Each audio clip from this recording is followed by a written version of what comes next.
여야의 정치 고수들과 함께 뉴스의 미래를 예측해보는 시간입니다. 뉴스게임 예측의 달인 두 분 모셨어요. 개혁신당의 조홍천 총괄특보단장, 그리고 국민의힘의 김경진 동대문 당협위원장, 어서 오십시오. 네, 안녕하세요. 사실은 이 뉴스게임이라는 코너가 무겁고 딱딱한 뉴스를 좀 쉽고 흥미롭게 접근해보자, 이런 취지로 만든 코너인데, 요즘은 시국이 너무 무겁고 엄중하니까 진짜 이거 코너 제목을 바꿔야 되나 싶을 정도로. 근데 다시 좋은 날이 올 거니까 바꾸지 말고 좀 기다려 볼까요, 의원님? 글쎄요. 당분간은 뭐 전인 미랍의 그 상황이 계속 펼쳐질 것 같습니다. 그렇죠, 그렇죠. 저도 예. 그렇게 생각합니다. 그래도 좋은 날이 오겠지란 생각으로 일단 코너 제목은 유지하면서 유지하면서 가볼게요. 오늘 오후 3시 우리는 두 개의 숫자를 아마 그때까지 계속 언급하게 될 것 같습니다. 151과 200. 두 분께도 단도직입적으로 질문 드리겠습니다. 한덕수 대행 탄핵의 의결 정족수 151입니까? 200입니까? 법적으로 해석한다면, 이거는 뭐 내가 야당이냐 여당이냐 이거 떠나서 법적으로 해석한다면 어느 쪽이 맞다고 보세요, 김경진 의원? 200이요. 200입니까? 네. 당 떠나서 생각하시는 거 맞아요? 네. 예. 조홍천 의원 어떻습니까? 탄핵 사유가 5가지가 있는데 3개는 총리 때 예. 한 거예요. 예. 이건 151. 음. 2개는 대통령 대행으로서 한 겁니다. 이건 200. 그래서 어떻게 해야 돼요, 오늘은 그럼? 근데 좀 이따 설명을 드리겠지만 151은 이건 사유로 올리는 게 적절치 않다라고 생각을 하고요. 총리 때 행보는? 예. 어. 200 대행 때 거를 탄핵 사유로 삼아야 되는데 그러면 200이다. 지금 개혁신당이고 사실은 야당은 지금 탄핵해야 된다 쪽인 걸로 제가 알고 있음에도 불구하고 법률가로서 볼 저는 때는 뭐 200 쪽이다. 소속 정파에 예. 뭐 별로 구애되지 않고 뭐 제 생각에 이게 옳다라고 하는 것만 계속 얘기하다가 8년 이상 지금 지나왔잖아요. 9년째인데 뭐 지금 어느 당이라고 해서 뭐 그럴 이유가 뭐가 있겠습니까?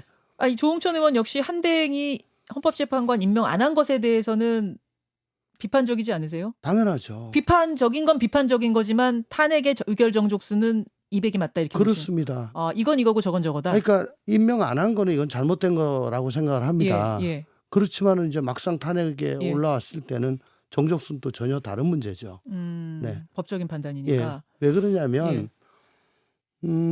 지금 김건희 특검 거부권 행사 건의한 거 예. 이거 원래부터 있었죠. 예. 그죠?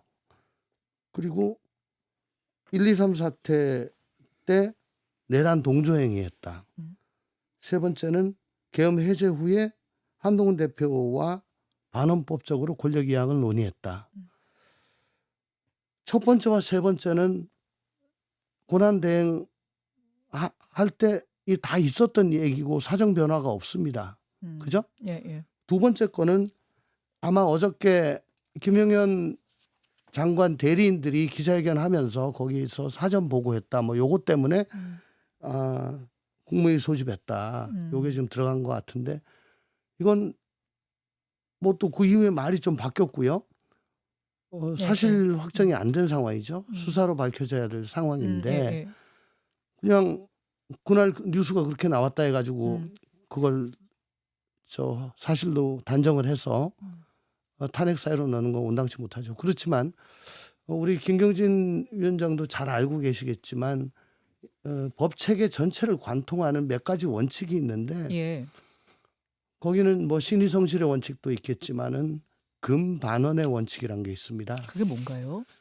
금지할 때 금자, 반언, 말을 뒤집는다. 그러니까 이미 표명한 자신의 언행에 대해서 이와 모순되는 행위를 할 수 없다. 하는 것은 법률적으로 보호되지 않는다. 그래서 항상 진술이 일관되냐 안 되냐 그래서 중요하다고 보는 그게 건가요? 아니고 뭐 예를 들어 한덕수 대행이 그러니까 총리가 대행으로 될 때 그때 이걸 문제 삼아가지고 대행으로 못 되게 했어야지.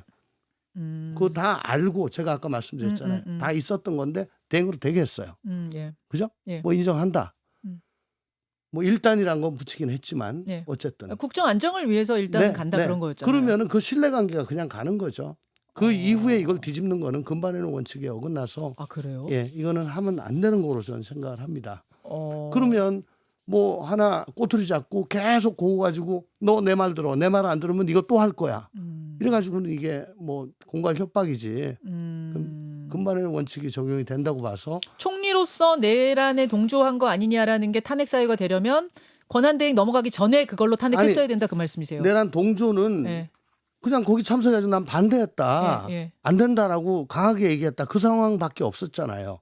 거기서 어저께 김용현 장관 대리인들이 기자회견을 했는데 사전 보고 했다니까. 사전에 알았다. 그러니까 이제 과연 이게 뭐 동조했느냐 혹은 이게 되려면은 미리 그런 계엄할 거란 걸 알고 그래서 그 국무회의 심의가 요건이니까 그거 맞춰주기 위해 가지고 자기가 국무회의를 소집을 하고 또 그래서 거기서 뭐 어쨌든 심의를 거치게 했다면 그런 요건을 갖추는 모양을 만들게 했다면 그러면 이게 맞는 건데 그게 아니고 뭐 여러 가지 말들이 많잖아요. 그러니까 뭐 직전에 알았다. 대통령 들어오시기 직전에 뭐냐 잠깐 얘기했다.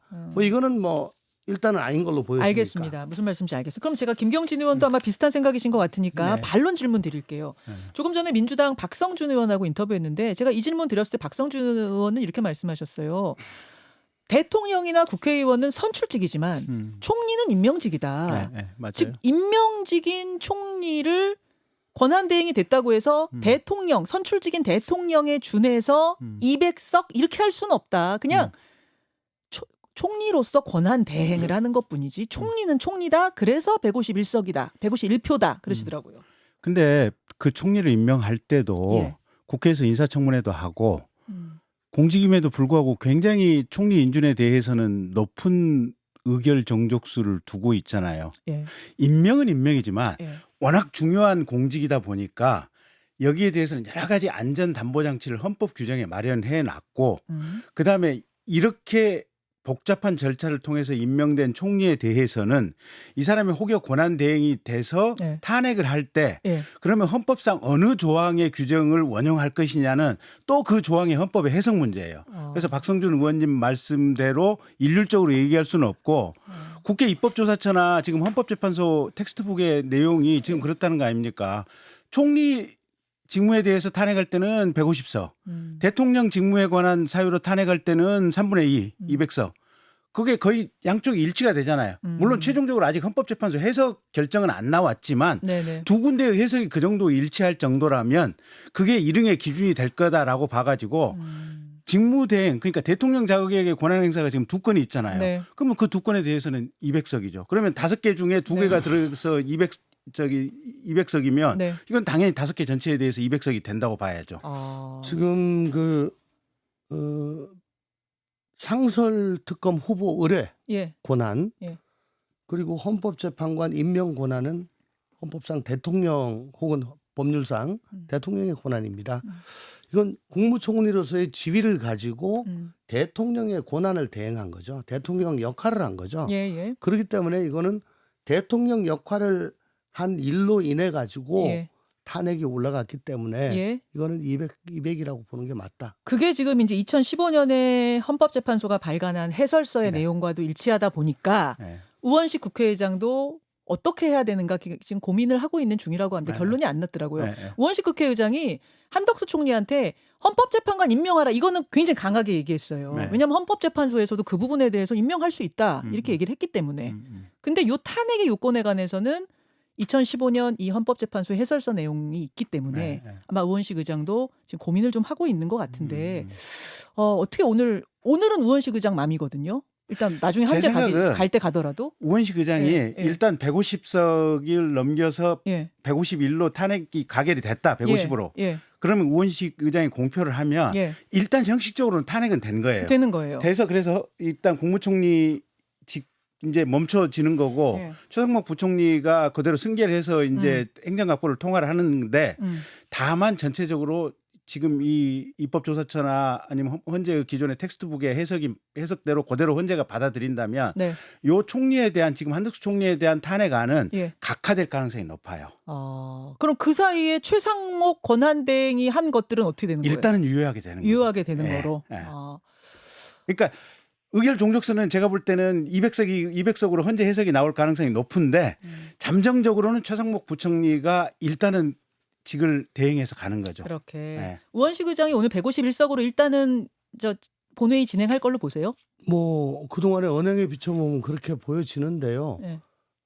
최종적인 판단권은 헌법재판소에 있는 거죠. 그렇죠. 그러니까 본회의 현장에서 이거 150으로 하겠다, 200으로 하겠다. 그건 뭐 의장의 권한이고요. 그렇지만은 지금 김경진 의원은 뭐 각하돼 가지고 빨리 결정될 것처럼 그렇게 네. 말씀하시는데 어쨌든 탄핵 소추가 됐으니까 네. 이게 또 다른 또 탄핵 심판 사건으로 되잖아요. 그렇죠. 그죠? 예, 예.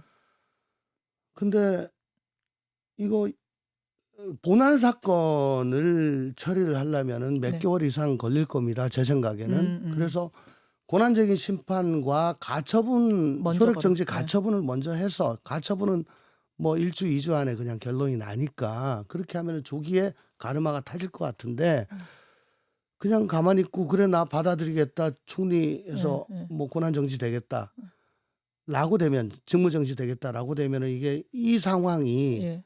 몇 달도 가지 않을까. 그렇죠. 그렇게 되면 최상목 지금 경제부총리는 직함이 네. 대통령 권한대행 겸 국무총리 권한대행 겸 경제부총리 겸 기획재정부 장관 최상목이라고 명함에 뭐 빡빡하게 써야 될 건데 이 대외 신인도의 문제에 있어서 어저께 보니까 환율이 1,460원까지 올라가고 했는데 예. 과연 그러면 대행을 쌍대행으로 대한민국이라는 이 선진국을 제대로 끌고 갈 수 있을 것인가에 대한 뭐 신용평가사라든가 뭐 그런 쪽에 눈이 아주 매섭지 않겠어요? 그래서 이제 드는 생각이 뭐냐면 뭐 국민의힘 김경진 의원은 어떻게 생각하실지 모르겠습니다만 또 상당수의 분들은 아니 한덕수 대행이 헌법재판관 임명 3명을 그냥 해서 완전체 만들어줬으면 간단했던 거 그렇죠. 아니냐. 그렇죠. 왜 이 지경까지 와가지고 이 탄핵의 수를 막 세게 하고 그렇습니다. 그다음에 최상목에 하느냐 안 하느냐 왜 이렇게 복잡한 상황을 만들었느냐. 한덕수 대행의 속내는 뭐냐. 이런 얘기들 많이 하거든요. 김경진 의원님. 일단 그거는 국가의 정치적인 상황을 고려하면 좋지 않죠. 안 좋은 선택이죠. 나쁜 선택이죠. 아, 나쁜 선택이라고 나쁜 인정하십니까? 네, 나쁜 예. 선택인데 예. 문제는 이 나쁜 선택의 근원이 어디에 있냐면 예. 민주당에 있어요. 어. 민주당 때 예. 국무위원들 계속 탄핵했잖아요. 예. 그러면서 헌재 마비시켜가지고 사실은 헌법재판소 결정이 안 나오게 하면서 국무위원들 공석 상태로 두고 그걸 조정하려고 민주당이 헌법재판관 임명을 계속해서 미루고 왔던 거 아니에요. 거기에 지금 출발 원인이 있잖아요. 그러니까 이게 지금 나라가 어디가 있냐면요. 네. 누가 더 나쁜 짓을 서로 경쟁적으로 하느냐 지금 이 상황이에요.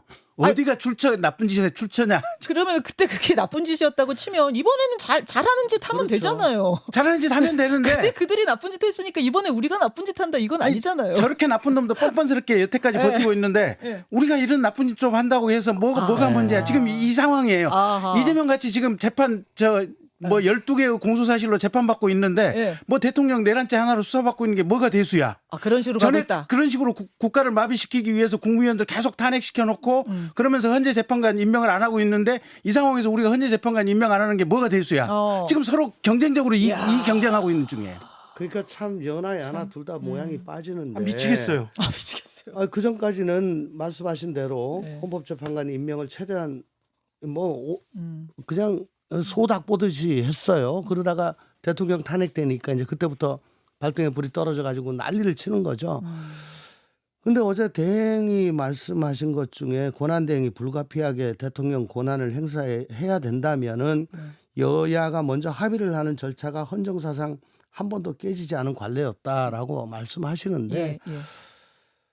글쎄 며칠 전에 양고법하고 국회법하고 증언감정법 뭐 이런 거 거부권 행사하셨잖아요. 이건 대통령으로서의 권한이고 이거 합의 안 됐거든요. 이거는 왜 하신 것이며 그리고 이게 쭉 지루하게 헌법재판관 임명을 가지고 끌다가 11월 말에 추경호 전 원내대표가 네.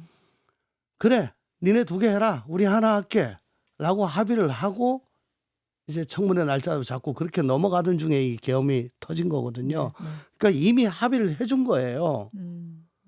근데 이걸 권성동 대표가 와가지고 이제 그 합의 아니다라고 하는데 이건 마치 22년 4월 말에 검수완박 때 당시 박병석 국회의장 중재로 여야 합의안을 만들어서 민주당은 의총에서 추인을 했고 국힘은 의총에서 추인을 못 받았습니다. 그러니까 그 합의를 깨버렸어요. 그래서 난리가 났죠. 네. 이 매번 이런 식으로 합의를 부인하거나 깨버리면은 이거는 의회가 돌아갈 수가 없습니다. 자, 이제 하나하나 정리해 볼게요. 일단 한덕수 총리가 헌법재판관 3인 임명을 하는 편이 나았겠다. 두 분은 일단 그거는 해야 된다. 두 분 다 그렇게 생각하시는 거고. 해야 된다. 근데 지금 안 한다는 거잖아요. 네. 이 상황에서 그럼 민주당이 그냥 바로 탄핵으로 가는 게 맞느냐 이 부분에 대해서 어떻게 보세요? 조홍천 의원은? 아니면 또 좀 며칠 더 설득을 해봐야 되는 거냐. 근데 아까 박성준 의원은 어제 담아 보세요. 아니, 설득해서 그러니까 될 게 아니에요. 그러시더라고요. 이거 무조건 헌법재판관 임명 이거 안 하면은 당신은 이제 앞으로 아무 볼 일도 없어라는 거잖아요. 그게 그 절박하다는 거잖아요. 그게 탄핵이죠. 예. 그 왜 그러겠어요? 왜요?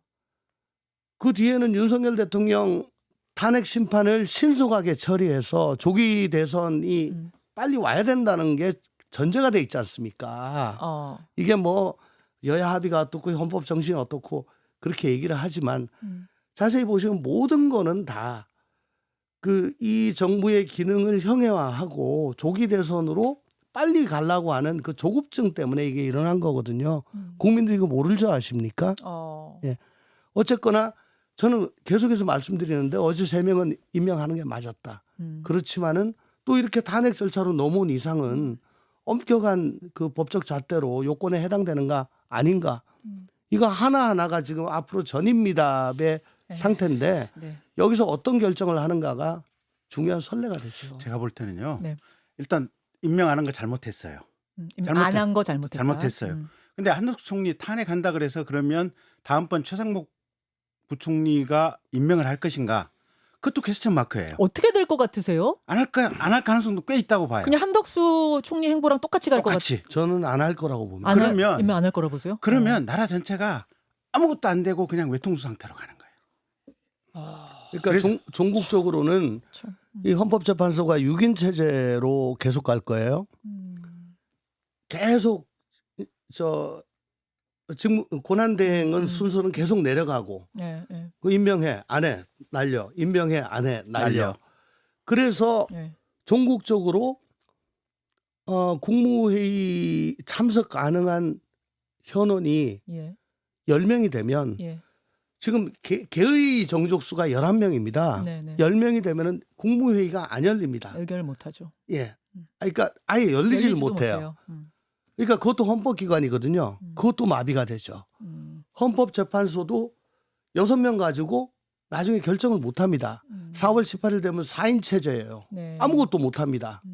그러니까 이게 헌법기관들이 전부 다 이제 하나둘씩 마비가 되는 그런 상황에 지금 도달하게 돼서 과연 저 대한민국이라는 나라의 헌법 시스템이 제대로 작동을 하고 있는가에 대해서 외국에서 굉장히 그러니까 국가 전체가 완전히 사지마비 상태로 가는 거예요. 그러니까 계엄을 왜 해가지고 이게 본질적으로 그렇죠. 가면 거기서부터 맞아요. 얘기가 그렇죠. 잘못했어요. 아니 왜 갑자기 난데없이 그렇죠. 엉뚱한 계엄을 해서 상황을 이렇게 만들어 일단 본질로 가면 거긴데 네, 잘못했어요. 자 그럼 이 상황에서 뭔가 풀어야 되잖아요. 네. 어떻게 해야 좋을지를 30초씩 두 분이 생각하는 조언 제 생각에는요. 김경진 의원 일단 언론이 국민들의 민심의 방향을 잘 잡아야 되는데 언론이 대한민국의 국가 원로들 예. 가령 부산에 계신 정의화 전 국회의장님이라든지 국회의장과 국무총리를 최근에 하셨던 분들 중에 정정하신 분들 조금 대한민국 전면에 좀 여론의 전면에 좀 등장을 시켜서 그분들의 지혜를 사람들에게 널리 좀 어차피 비슷한 관점과 비슷한 해법을 가지고 계실 거예요. 아, 그런 걸 좀 많이. 그렇게 해서 국민들 전체를 설득해야 되고 지금 특히 국민의힘 당원들의 내부의 심리를 달래면서 설득하는 게 필요해요. 네, 그렇게 치면 보수 진영의 국무총리나 국회의장 하셨던 원로들 제발 좀 많이 좀 말씀 좀 하게 해주세요. 그러니까 김경진 의원의 지혜를 저는 구했습니다만 김경진 의원은 그 원로들, 국가 원로들의 좀 지혜를 널리 구했으면 좋겠다라는 답변 주셨고요. 조홍천 의원님. 여야가 속내는 감추려고 하지만 감춰지지가 않습니다. 조기 대선 되면은 무조건 다음 대선은 민주당 차지야. 또 그 전에 이재명 대표 사법 리스크 확정시키면은 그러면 우리 거야. 뭐 그런 생각들을 지금 다들 갖고 있잖아요. 국민들 다 알고 계십니다. 또 다들 그 정과라게 계속 잘못한 것들이 있습니다. 탄핵 얼마나 남발했습니까, 야당. 요번에 처음 탄핵 지금 대통령하고 총리 한다면은 아마 굉장히 엄중하게 받을 건데 법무부 장관 같은 경우에는 야당 대표를 째려봤다는 게 탄핵 사유 중에 하나예요. 이렇게 남발을 했습니다. 그리고 여당은 여당이 돼가지고 한 번도 수정안도 제시도 안 하고 우리 해봐야 협의 안 된다는 이유로 합의 안 된다는 이유로 도망다니기만 했어요. 이제는 정말 나라를 걱정해서 여야가 모든 거 백지 상태로 놓고 이거 어떻게 할 건지 문고리 잠그고 해법을 갖고 나와야지 여기서 계속 탄핵 나라 망합니다. 아, 좋습니다. 여야정 협의체 열리기로 했다가 어제 회의 또 안 열렸어요. 저는 그것부터 일단 열리기로 했으니까 좀 열렸으면 좋겠다. 이재명 대표하고 권성동 원내대표 나오기로 했잖아요. 뭔가 좀 이야기가 됐으면 좋겠다. 이 상태로는 안 된다. 이렇게 결론 내리겠습니다. 네. 두 분 수고하셨습니다. 감사합니다. 김현정의 뉴스쇼는 시청자 여러분의 참여를 기다립니다. 구독과 좋아요, 댓글 잊지 않으셨죠? 알림 설정을 해두시면 평일 아침 7시 10분 실시간 라이브도 참여하실 수 있습니다.